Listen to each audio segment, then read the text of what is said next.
SP hi நான் எப்படி இருக்கீங்க? நல்லா இருக்கேண்ணா. அப்புறம் பொங்கல் ரிலீஸ்லாம் பார்த்தாச்சா? பார்த்தாச்சுண்ணா, துணிவு பார்த்தாச்சு. எப்படி இருக்கு படம்? சூப்பராக இருக்குண்ணா. நல்ல ப்ரெசன்ஸ் எப்படி இருக்குது ஸ்க்ரீனில்? எப்பயும் போல் சூப்பராக இருக்குண்ணா.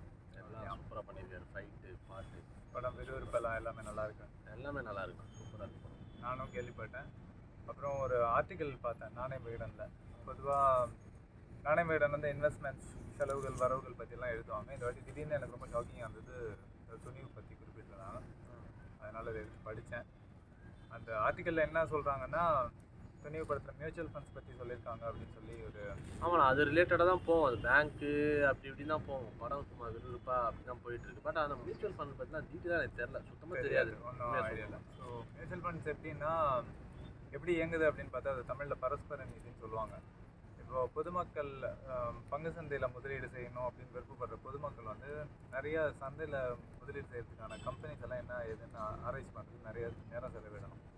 அப்புறம் அது புதிய புரிதல் இல்லாதனால என்ன பண்ணுவாங்கன்னா பொதுவாக ஒரு மியூச்சுவல் ஃபண்ட் மூலமாக இன்வெஸ்ட் பண்ணலாம் அப்படின்னு சொல்லி நினைப்பாங்க. ஸோ மியூச்சுவல் ஃபண்ட் என்னென்னா ஒரு ஃபண்ட் மேனேஜர் இருப்பார். அவர் என்ன பண்ணுவாருன்னா மக்களோட பணத்தை திரட்டி பங்கு சந்தையில் எந்த நிறுவனங்கள்லாம் நல்லா வளரும் அப்படின்னு சொல்லி பார்த்துட்டு அதில் முதலீடு செய்வாங்க. முதலீடு செய்வதன் விளைவாக அந்த பங்குகள் வளரும். அதன் மூலமாக அந்த மியூச்சுவல் ஃபண்ட்ஸில் இன்வெஸ்ட் பண்ணவங்க லாபம் அடைவாங்க. ஸோ இதுதான் பேசிக்காக மியூச்சுவல் ஃபண்ட்ஸ் அப்படின்னு சொன்னால். இந்த படத்தில் ஸ்பெசிஃபிக்காக மியூச்சுவல் ஃபண்டில் ஒரு ஸ்கேம் நடக்கிற மாதிரி ஆமாண்ணா, அந்த மாதிரி தான். டீட்டெயில்டாக தெரியல.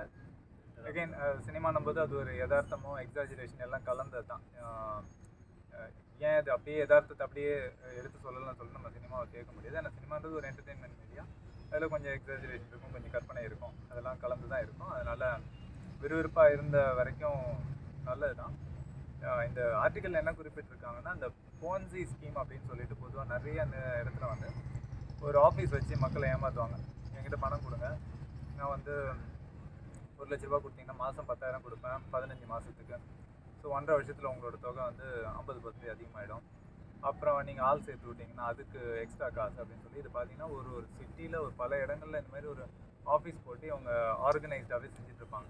ஸோ இவங்க ஆஃபீஸில் சந்திக்கும் போது இவங்க வந்து மக்களோட பணத்தை திரட்டி பங்கு சந்தையில் முதலீடு செய்வதாக சொல்லுவாங்க, இல்லைன்னா மியூச்சுவல் ஃபண்ட்ஸ்னு சொல்லுவாங்க, இல்லைன்னா எண்ணெய் கிணறுன்னு சொல்லுவாங்க, இல்லைன்னா ரியல் எஸ்டேட் இது வேணால் சொல்லுவாங்க. ஆனால் இதெல்லாம் எந்த ஒரு கட்டுப்பாட்டு கீழே வராது. இப்போ பங்கு சந்தைன்னு பார்த்தா அது வந்து SEBI, security exchange board of இந்தியாவோட கட்டுப்பாடு கீழே வரும். மியூச்சுவல் ஃபண்ட்ஸ்னு பார்த்தா AMFI, association of mutual funds of இந்தியாவோட கட்டுப்பாடு கீழே வரும். ஸோ இவங்கெல்லாம் வந்து மியூச்சுவல் ஃபண்ட்ஸையும் ஸ்டாக்ஸையும் ரெகுலேட் பண்ணிட்டே இருப்பாங்க. இந்த போன்சி ஸ்கீம்ன்றது எந்த ரெகுலேஷன் கீழேயும் வராது. ஸோ உள்ளே ஆரம்பிக்கும் போது நிறைய பேருக்கு சேர்றவங்களுக்கு பணம் கிடைச்சிட்டே இருக்கும். அவங்க சேர்த்து விடுற ஆளுங்களுக்கு வந்து பணம் கிடைக்காம அது வந்து நஷ்டத்தில் போயிடும். இது வந்து ரொம்ப வருஷமாக அது நடந்துகிட்டே இருக்குது. ஸோ அந்த ஸ்கீமை பற்றி சொல்ல வந்து தான் இவர் வந்து இயக்குனர் வந்து மியூச்சுவல் ஃபண்ட்ஸ் அப்படின்ற ஒரு கான்செப்டையும் எடுத்து இது பண்ணிட்டார் அப்படின்றது அந்த இதில் குறிப்பிட்டிருந்தது. இப்போ மியூச்சுவல் ஃபண்ட்ஸ் அப்படின்னும் போது இந்த திரைப்படத்தில் என்ன பண்ணுறாங்கன்னா மக்களோட பணத்தை வாங்கி மியூச்சுவல் ஃபண்ட்ஸ் வழியாக ஒரு 10 கம்பெனியில் இன்வெஸ்ட் பண்ணுறாங்க. அந்த 10 கம்பெனி திவாலாவதன் விளைவாக மக்களோட பணங்கள் வந்து பறிபோகுது அப்படின்னு சொல்லி ஒரு ஒன்லைனர் மாதிரி அதில் போட்டிருந்தாங்க. ஸோ மியூச்சுவல் ஃபண்ட்ஸ் எப்படி இயங்குது அப்படின்னு சொல்லி பார்த்தா மக்களோட பணத்தை வாங்கின அப்புறம் ஒரு ஃபண்ட் மேனேஜர் என்ன பண்ணுவாருன்னா லிஸ்டட் கம்பெனிஸ், அதாவது என்எஸ்சியில் பிஎஸ்சியில் லிஸ்டட் கம்பெனிஸில் எதுலாம் பெஸ்ட் கம்பெனிஸ்ன்னு சொல்லிட்டு ஒரு 50-60 கம்பெனிஸில் வந்து இவங்க ஒரு போர்ட்ஃபோலியோ ரெடி பண்ணுவாங்க.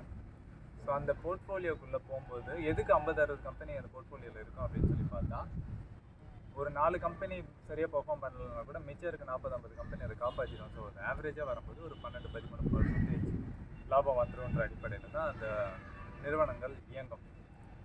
ஸோ இதுதான் மியூச்சுவல் ஃபண்ட்ஸ் பற்றி ஒரு சும்மா ஒரு டிஸ்கஷன் அப்படின்னா இப்படி தான் போகும். பட் இந்த திரைப்படத்தில் அதை பற்றி சித்தரிக்கப்பட்டிருக்காங்க, அதாவது அந்த கான்செப்ட் எடுத்து ஹேண்டில் பண்ணியிருக்காங்க அப்படின்றது ஒரு நல்ல விஷயம் தான். பட் அதோட இன்னும் கொஞ்சம் டீட்டெயில் ஒர்க் பண்ணியிருக்கலாம் அப்படின்ற மாதிரி இருக்குது. எகெயின் படம்ன்றது 2-2.5 மணி நேரம் தான், அதனால் நம்ம அதில் பெருசாக எதிர்பார்க்க முடியாது.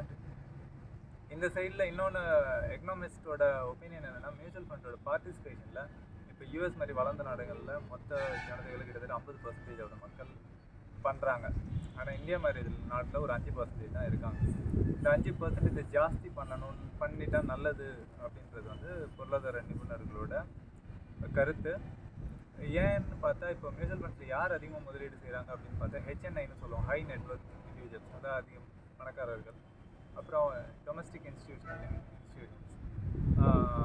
இவங்கெல்லாம் வந்து பார்த்திங்கன்னா இந்தியாவோட நிறுவனங்கள் அவங்களோட பங்களிப்பு இருக்கும்.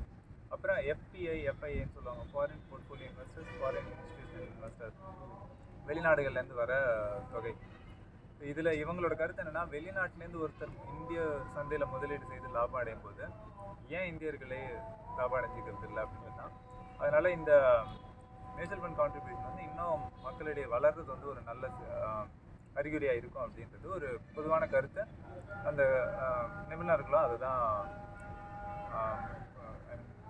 இன்சிஸ்ட் பண்ணுறாங்க. அதுதான். மற்றபடி பொங்கலோட பிளான்ஸ் எல்லாம் என்ன இருக்கு? உங்களோட பிளான்ஸு இப்போ துணிவு பார்த்தாச்சு, அடுத்தது வழக்கம் போல் நம்ம வாரிசு தளபதி பொங்கல் ஆக போகுது.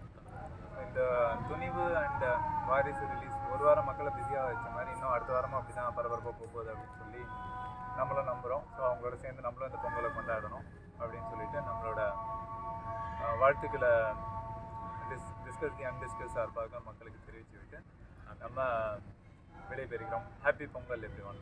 நன்றி வணக்கம். நன்றி வணக்கம்.